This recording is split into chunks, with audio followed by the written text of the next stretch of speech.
Welcome back. I'm here with Robert Kenner, who's the producer and director of Food Inc., and also Michael Pollan, the author of The Omnivore's Dilemma. Welcome, both of you. Robert, I want to start with you and start where the film starts, which is this scene of American grocery stores, this gorgeous bounty. Now, take us behind that scene to what's in your film. Well, I think our food has been fundamentally transformed without us really knowing about it. The tomatoes, as Michael calls them, they're notional tomatoes. They look the same. They're still bright red, but they no longer have the nutritional value. They've been changed. They don't bruise, but they don't have flavor any longer. The chickens have been changed. The meat's been changed.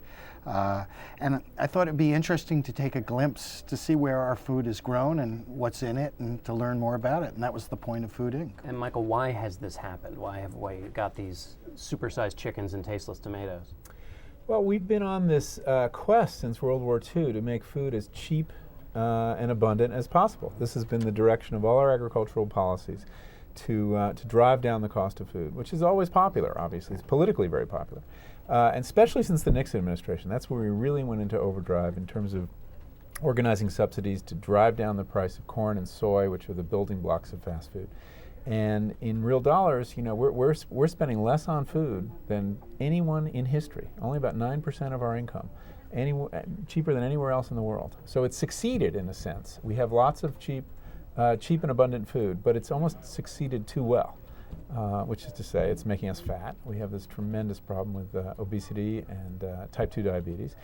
And as it turns out, cheap food has many, many hidden costs. Mm-hmm. And that's really what Food Inc. dwells on, is looking at, well, how do you get the food that cheap? Well, you have to brutalize the workers and brutalize the animals and shoot them up with drugs and feed them inappropriate diets. And, you know, there are all these costs that we're not aware of, but we need to be. Robert, when Food Inc. was made, talk about the hurdles a little bit. This is not a story that the corporations that produce this food want out, particularly in the detail with which you tell it. Well, I think these corporations, I had hoped that they would go on camera and talk with us and discuss, you know, how do you feed the world? But these corporations really did not want to talk to us. We spent years trying to bring them on camera. And I don't think they want us thinking about where our food is grown and what's in it. And you know, for me, one of the most shocking things was when we went to one state legislation hearing where we were discussing whether we should whether we should label cloned meats. I didn't even know there were cloned meats. And the industry representative said that she thought it was not in the consumer's interest to have us have that information. It was best that we don't put it on the label.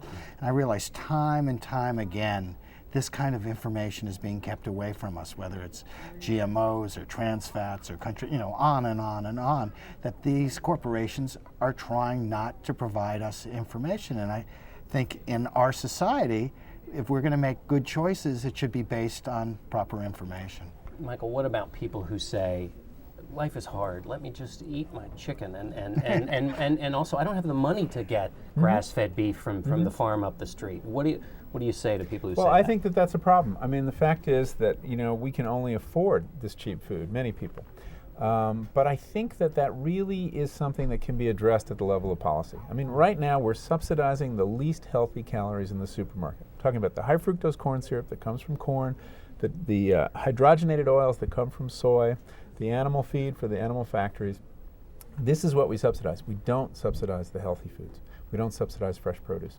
So we have to change the playing field so that the healthy food can compete with the less healthy foods. And that is really a matter of changing the incentives built into our subsidy system. But, John, I also think that we're not seeing the real price, the real cost for this food when you go to the checkout line. You know, on one hand, we're paying very little money, as Michael's saying. But in our film, we follow a family that's feeding themselves for $11, 4 people. And so that's a wonderfully cheap meal, but they're also spending $500 a month on medicines. Well, Upton Sinclair said when he wrote The Jungle that he said he aimed for people's heads and he hit them in the stomach because it was so disgusting that it ended up not being his intent. Do you worry about that here, either with the film or with your book, in terms of people missing the point because some of the behind the scenes that you show is so grim? We actually tried to take most of that out of the film. We didn't want to have people have to sit there with their eyes closed, and on a level we're trying to change people's minds as much as we're trying to change their stomachs. But obviously, ultimately people are very concerned by what they're eating, and there've been a number of food scares, and that's always one of the main questions that people ask you. And I think it's going to be mothers who have to feed their children who are going to help change the system. You've got people, people are more concerned about the food supply today than they've been since Upton Sinclair, really. I mean, there is this, we've had these episodes, beginning with mad cow disease, various food safety problems, and every one of these episodes is an opportunity to peer behind the curtain. And people see, things they don't like, and they're moving for these alternatives. So I think we're in the midst, or really at the beginning, of a national conversation about the future of food and farming. And this film is meant to contribute to that conversation. Let's talk about the politics briefly before we go. You had a screening with the Secretary of Agriculture, Tom Vilsack. How did that go? Well, actually, Michael was there. Oh, okay. Well, so were you. No, I wasn't. You weren't at that I was in screening? Oxford. Oh, yeah, I'm sorry. Michael, tell me how it went with the Secretary of Agriculture. Well, I was very impressed that he wanted to see this film. This has not been a part of the government that's been interested in looking at reform, looking at the problems of the system, and his receptivity to, not that there's, he agrees with everything in this film, I'm sure he doesn't, but you should really ask him what he thought about it. But the fact that he was willing to invite people in, journalists who are doing investigative work on the food system, to have a look at what they're finding out is very encouraging. I think there is a new wind blowing at the Department of Agriculture, and that there is more receptivity to reform than we've seen in a generation. So I'm very encouraged by what's happening. What do you hope happens after the film comes out, people react, in terms of the politics of this? Well, I think, first of all, I hope that it helps contribute to a very much a growing movement that's out there. And I think that movement can help influence politicians. Because I think there are a lot of people in Washington who would like to do things, but they need a strong movement to follow. So I'm just hoping that Food Inc. really contributes to this powerful movement that's growing. All right. All the policies and regulatory decisions around food are really made by a very closely held group of the agriculture committees in the House and the Senate and the industry, and maybe a few people in the USDA. We're not in on this conversation. And what we need is to bring in more people, more different points of view, and represent the eaters as well as the food producers when we're having these conversations. So, hopefully this debate will lead to more public discussion and more political involvement in what is, after all, the most important thing, is our ability to feed ourselves every day and stay healthy. I also think that the healthcare debate is going to drive the food debate, because you cannot address these healthcare costs without addressing the food system. More than half of what we spend on healthcare, of that $2.5 trillion, is going to treat preventable chronic diseases linked to diet.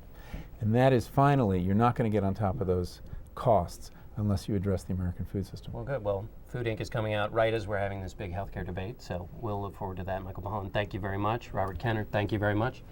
I'm John Dickerson. You're watching Washington Unplugged on CBSNews.com.